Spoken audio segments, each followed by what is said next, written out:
Nah, pada malam tragedi Titanic itu, dia sebenarnya sudah dibangunkan oleh awak kapal. Namun saat dia mau menyelamatkan diri, yaitu dicegah. Oke, kembali lagi di channel kita Solstice bersama aku Gaji. Aku Zar. Kali ini kita mau bikin vlog tentang sebuah kisah sedih sebenarnya. Saya mau nangis tuh. Jadi mungkin kalian sudah tahu yang namanya kapal Titanic ya. Benar. Sebuah tragedi tahun 19 awal tahun 1900-an lah. Saya belum lahir. Belum lahir, kita belum lahir. Bahkan orang tua kita juga belum lahir. Iya. Bahkan kakek saya belum lahir. Belum lahir juga. Oke, jadi di Titanic ini seperti yang kita udah tahu, ceritanya sudah sangat mendunia dan sangat sedih sekali karena banyak orang yang meninggal dalam peristiwa ini ya, dan sangat tragis sekali sampai ya dibawakan ke dalam suatu film yang bahkan filmnya pun juga mendunia dan sampai sekarang masih diputar ya. Ya, peringkat 3 terbesar pendapatannya ya. benar. Nah, ternyata ada sebuah kisah sedih yang dialami oleh salah satu penumpang yang selamat. Oh, selamat malah sedih ceritanya. Selamat malah sedih. Jadi ini kisah oleh seorang Jepang, seorang berkewarganegaraan Jepang bernama Masabumi Hosono. Jadi Masabumi Hosono ini begitu pulang ke Jepang tuh malah dikecam oleh orang-orang di negaranya. Oh iya, itu ya. Jepang terkenal dengan itunya ya, dengan harga dirinya ya, honornya yang sangat. Honornya, ya betul, karena dia dianggap pengecut gitu. Jadi siapa sih Masabumi Hosono ini? Jadi Masabumi Hosono ini seorang berkewarganegaraan Jepang. Beliau lahir di desa Hokura di prefektur Niigata pada tahun 1870. Nah, ini sebenarnya dia salah satu orang Jepang yang pendidikannya tinggi. Jadi pada tahun 1896 dia lulus dari Tokyo Higher Commercial School atau sekarang disebut sebagai Universitas Hitotsubashi. Nah, selepas lulus dia ini sempat bekerja di PT Mitsubishi, sampai sekarang masih ada kan? Iya, Mitsubishi. Sama dia sempat bekerja sebagai juru muat di JNR. JNR itu Japan National Railways. Oh iya. Kayak PT KAI lah, PT KAI-nya Jepang. Nah, pada tahun 1906 dia sudah menyelesaikan kursus bahasa Rusia di Sekolah Bahasa Tokyo atau yang saat ini disebut Tokyo University of Foreign Studies. Itu dia juga menjadi manajer di divisi akuntansi dan juga investigasi di JNR tadi. Dan bahkan 2 tahun kemudian dia sudah mencapai posisi direktur di JNR itu. Jadi pada tahun 1910 dia tuh sempat bekerja sama Kementerian Transportasi Jepang. Nah, dia dikirim ke Rusia untuk melakukan sebuah penelitian tentang perkeretaapian. Dia berangkat dari London kemudian Southampton. Nah, dari Southampton ini beliau akhirnya memutuskan untuk naik Titanic. Oh, waktu itu mungkin waktu Titanic berlabuh di Southampton. Ya, betul. Itu tanggal 10 April 1912. Nah, di sini Pak Masabumi ini dia statusnya sebagai penumpang kelas 2 di Titanic. Jadi kan ada tiga kelas kalau nggak salah. Nah, pada malam tragedi Titanic itu dia sebenarnya sudah dibangunkan oleh awak kapal. Namun saat dia mau menyelamatkan diri, yaitu dicegah oleh awak kapal karena dia dikira oleh awak kapal itu penumpang kelas 3. Nope. Nah, padahal kan tadi dia penumpang kelas 2 kan ya. Nah, ternyata penumpang kelas 3 ini itu tidak diprioritaskan untuk selamat. Ya, mungkin ya karena dia Asian gitu loh. Oh iya. Rasisme tuh masih kencang banget pada tahun segitu. Iya, apalagi tahun segitu ya. Jadi karena dia di Asia dikira ini penumpang murah ini kayak Iya. gitu. Padahal nyatanya dia orang pemerintah loh. Dan dia seorang direktur gitu loh. Nah, suara saat itu tuh benar-benar mencekam ya. Teman-teman mungkin bisa membayangkan gimana keadaan kapal saat mau tenggelam. Jadi lampu emergensi itu menyala di mana-mana tentunya. Kemudian ada suara teriakan dari semua sudut kapal gitu loh, karena semua orang tentunya merasa panik bahwa kapal itu akan tenggelam. Keadaannya itu memang benar-benar chaos di kapal itu. Nah, di saat-saat penuh teror ini si Masabumi ini dapat informasi itu loh. Kamu sih walaupun chaos kan pasti ada informasi, masih ada gitu loh. Nah, itu dia mendapatkan informasi kalau ada 2 slot kosong lagi di kapal skoci penyelamatan dulu, kapal emergency. Oh. Nah, yang penting di sini adalah jadi kapal emergency ini 2 slot ini sebenarnya untuk wanita dan anak-anak. Dan seperti bener kayak di film itu ya, ingat nggak pas untuk adegan waktu mau penyelamatan tuh, calon suami dari Rose itu kan mau menyelamatkan diri namun dia tidak bisa, lalu dia ngambil satu anak-anak untuk ikut dibawa menyelamatkan Oh diri. iya. Si masa bumi ini melihat ada seorang pria yang naik skoci itu juga. Jadi akhirnya dia pun memutuskan untuk naik juga. Nah, kenapa enggak gitu? Kalau ada pria yang naik, kenapa dia nggak boleh naik? Nah, singkat cerita, akhirnya masa bumi selamat sampai ke kota New York sebelum kemudian melanjutkan perjalanannya ke San Francisco dan tentunya akhirnya pulang kembali ke negaranya, yaitu ke Jepang. Nah, sampai di Jepang nih kasusnya si masa bumi ini booming gitu loh. Mereka ya memang Titanic itu booming secara global ya. Tapi boomingnya di Jepang ini adalah disorot dari kisahnya masa bumi ini. Nah, yang berbeda adalah di sini sentimen Jepang tuh berbeda gitu loh. Kalau misalnya tempat lain tuh kayak ada yang selamat gitu, orang-orang bersyukur. Ya, wah ini, bahagia. wah terima kasih, bahagia masih ada yang selamat. Dikatakan gimana pengamannya. Kalau di Jepang tuh enggak, di masa bumi itu justru malah dikecam oleh warga Jepang. Sentimennya itu negatif.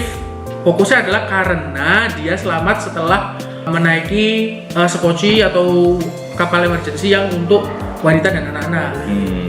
Tuh. Jadi bener itu banget, gentleman sekali ya orang Jepang itu ya, bahkan ya sampai dikecam gitu loh. Iya. Si masa bumi itu. Nah, bahkan saking dikecam ya, saking orang Jepang nih kayak benci, bener-bener kecewa sama masa bumi ini, bahkan sampai dimasukkan ke buku sekolah. Oh iya. Nah, buku sekolah jadi sebagai contoh perbuatan tidak terhormat, perbuatan tercela, perbuatan yang tidak bermoral lah bagi anak-anak Jepang gitu. Jadi kan kayak contoh yang buruk gitu. Mungkin kalau di buku sejarah akan ada ini, siapakah orang yang bertindak sebagai pengecut di bawah ini? A siapa, B siapa, Jadi masa bumi. C masa bumi, D Maria Udawa misalkan.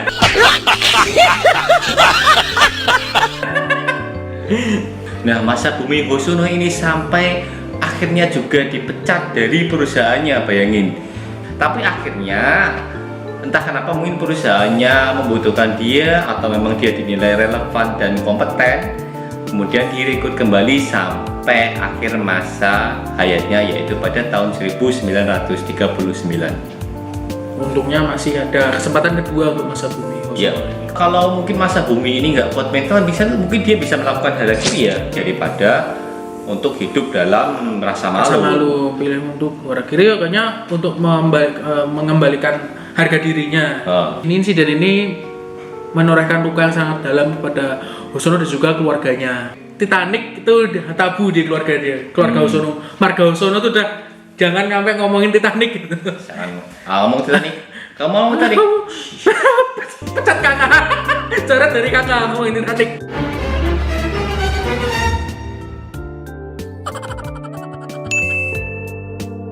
Pada saat yang sama, akhirnya keluarga Hosono ini merilis sebuah surat. Surat ini berisikan apa yang dia tulis untuk istri dan anak-anaknya pada saat si masa bumi Hosono ini menaiki perahu emergency itu. Jadi di surat yang benar-benar dirilis ke publik gitu loh. Nah, aku tuh nggak bisa ngebayang kalau jadi anaknya itu ya, anak masa bumi Hosono ini loh, misalkan diajak nobar temennya, ayo nobar Titanic. Nggak mau deh, nanti aku dicoret jadi kakak. Sangat miris sekali gitu.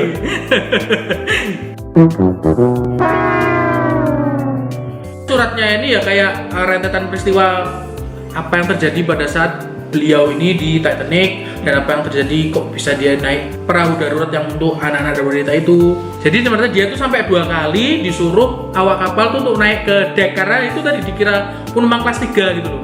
Kenapa kok dia bisa sampai masuk ke Scotch itu ya karena ada petugas yang ngeh, terus akhirnya dia langsung memanfaatkan momentum tersebut untuk langsung menuju ke perahu emergency tadi. Nah, yang penting dari suratnya ini adalah ternyata ada orang Asia lain yang dikira tuh si Hosono ini, si masa bumi Hosono ini. Oh. Ceritanya tuh ada orang Asia juga. Itu dia tuh di perahu nomor 13. Yang ini pengen berusaha menyelamatkan diri sendiri gitu loh. Nah, sementara si Hosono ini, masa bumi Hosono ini dia berada di perahu nomor 10. Jadi kayak ada informasi simpang siur lah gitu. Iya. Kan ya tadi itu karena dibilang menyelamatkan diri sendiri, ternyata adalah orang yang berbeda. Sayangnya klarifikasinya tuh setelah berpuluh-puluh tahun gitu. Kenapa ya? Ya mungkin karena terlalu banyak pressure dari ya publik juga, jadi kayak dia itu apa enggan atau takut untuk mengungkapkan cerita sebenarnya gitu. Nah di suratnya itu dia juga menulis bahwa sebenarnya dia itu dalam hatinya sudah siap mati bersama Titanic gitu loh. Sebenarnya dia itu memiliki jiwa kesatria juga untuk ya berkorban di situ. Tapi karena ikhlas gitu lah. Ya sudah ikhlas. Tapi karena ada informasi bahwa ada slot 2 orang di Skoci itu, makanya muncullah hasratnya untuk kalau dia bisa selamat kenapa enggak, kalau dia bisa kembali bertemu dengan keluarga kenapa enggak gitu. Manusiawi sih sebenarnya. Ya manusiawi gitu, dan ya masih ada slot gitu, kecuali memang tidak ada slot dan dia memaksakan untuk masuk. Nah itu mungkin baru dianggap sebagai ya jiwa pengecut ya. Alhamdulillahnya setelah surat ini dirilis, nama baik keluarga Hosono kembali pulih. Jangan boleh ngomongin Titanic lagi. Terlanjur nonton tayang di sini. Nah, cucu dari Masabumi Hosono, Harumi Hosono ini ternyata anggota salah satu band terkenal yang ada di Jepang, Yellow Magic Orchestra. Dan si Harumi Hosono ini merasa senang bahwa nama baik keluarganya telah kembali. Insiden kenapa kok bisa dikucilkannya Masabumi Hosono ini ternyata ada teorinya. Menurut para budayawan Jepang, ini adalah salah satu contoh praktek dari Mura Hachibu. Mura yang artinya desa dan Hachibu artinya 80%. Ini praktek yang sudah berada sejak zaman Edo, di mana ketika ada orang yang mengganggu ketentraman itu sanksi sosialnya adalah harus dikucilkan. Nah banyak yang menganggap kalau tindakan Masabumi ini malah mengkhianati Bushido loh, jiwa samurai itu. Tapi ternyata itu nggak sesuai dengan apa yang dipikirkan oleh Margaret Dimel. Margaret ini berpendapat kalau kebijakan Ladies and Children First ini sebenarnya bukan dari kode etik samurai pada zaman dulu. Dan ternyata konsep itu dibawa oleh satu buku berjudul Self Help yang dikarang oleh Samuel Smells dan dirilis pada tahun 1859. Nilai-nilai ini yang dibawa buku inilah yang mempengaruhi kebudayaan Barat ke dalam budaya yang ada di Jepang. Masalah Women Children tadi sebenarnya kan benar, berarti kan asimilasi dari budaya Barat. Nah, yang ternyata yang bawa itu adalah buku Self Help ini. Margaret berkomentar kegagalan Hosono untuk menjalankan nilai-nilai yang ada dalam value bangsa Anglo-Saxon ini yang menyebabkan dia dianggap memalukan di Jepang. Tapi itu sebenarnya karena budaya Jepang yang sudah merangkul budaya Barat. Wow, kasihan juga Maria. Tapi untungnya masalahnya udah clear ya. Keluarga Hosono juga sudah mendapatkan martabatnya kembali. Ya. Dan akhirnya udah ada klarifikasi lah. Oh ini kayaknya semacam klarifikasi zaman dulu. Sekarang kan YouTuber biasanya bikin klarifikasi. Ya. Sesi klarifikasi zaman dulu kayak gini ya. Pakai surat terus publikasi. Tunggunya berpuluh-puluh tahun baru klarifikasi. Ya, benar. Oke, mungkin sampai sini aja video kali ini.